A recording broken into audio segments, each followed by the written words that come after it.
Hi friends, welcome to my channel. ఆరు గుప్తా గారు ఇద్దరు గార్డెన్లో నిలబడి ఉండగా బాగి చక్కగా అందంగా పట్టుచీర కట్టుకొని చేతిలో పూల పళ్ళెంతో వచ్చి ఆరుని అక్క అని పలకరిస్తుంది. ఇక బాగీని చూస్తూ ఆరు చాలా సంతోషంగా, ఏంటి మిస్ అమ్మ ఈరోజు ఇంత అందంగా తయారయ్యావు అని అడుగుతుండగా, అవునక్క ఈరోజు ఇంట్లో పూజ పెట్టుకున్నాం అని బాగి చెప్పేస్తుంది. అవునా, ఏం పూజ మిస్ అమ్మ అని ఆరు అడుగుతుండగా, మంగళగౌరి వ్రతమక్క అని బాగి చెప్పగానే ఆరు షాక్ అవుతూ ఉంటుంది. అలాగే మాట్లాడకుండా సైలెంట్గా నిలబడిపోతుంది ఆరు. అప్పుడు బాగి మళ్ళీ ఇలా అంటూ ఉంటుంది, అక్క ఇది మీ ఇల్లే అనుకోండి, ఈరోజు మా ఇంట్లో పూజ జరుగుతుంది కదా అక్క, లోపలికి వెళ్దాం రెండక్క అని బాగి ఆరుని లోపలికి రమ్మని పిలుస్తూ ఉంటే, దేవుని పూజ కాబట్టి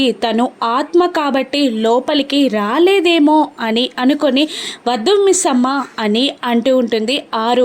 పర్లేదక్క, ఇది కూడా మీ ఇల్లే అనుకోండక్క, రెండక్క లోపలికి అని మిస్ అమ్మ ఆరుని బలవంత పెట్టడంతో, మిస్ అమ్మ ఇంట్లో పూజ కదా, ఈ శారీ బాగాలేదు, నేను 10 నిమిషాల్లో శారీని మార్చుకొని వస్తాను అని ఏదో సాకుతో అక్కడి నుండి ఆరు వెళ్ళబోతూ ఉండగా, ఏం పర్లేదక్క, శారీ చాలా బాగుంది, లోపలికి వెళ్దాం రెండక్క అని అంటూ బాగి ఆరు చేయిని పట్టుకుంటుంది. ఇక ప్రకృతిలో మార్పులు మొదలవుతాయి. ఇక బాగి తన చేయిని పట్టుకోగానే ఆరు కూడా షాక్ అవుతూ ఉంటుంది.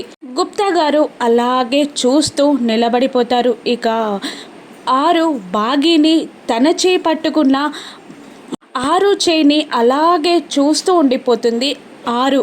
ఇక ఆత్మ కాబట్టి బాగి అసలు ఆరు చేయిని ఎలా పట్టుకుంది, రక్త సంబంధం ఉంది కాబట్టి ఆరు చేయిని బాగి పట్టుకుందా, రానున్న ఎపిసోడ్స్లో చూద్దాం. Thank you for watching.